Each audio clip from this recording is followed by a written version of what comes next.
Want to keep your iPhone's battery healthy by limiting it to 80% charge? In this video, I'll walk you through these steps to enable optimized battery charging on your iPhone.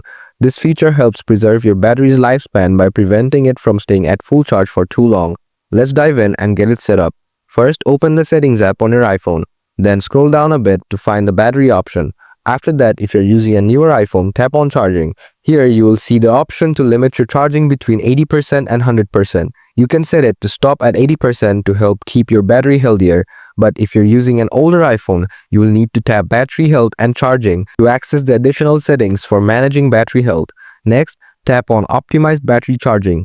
With this feature turned on, your iPhone will learn your daily charging routine and keep your battery at around 80% until it predicts you'll need a full charge. And that's it. Now your iPhone will automatically limit charging to 80% based on your usage patterns. Pretty simple, right? Let me know in the comments if this helped or if you have any more questions. Thanks for watching and I'll see you in the next video.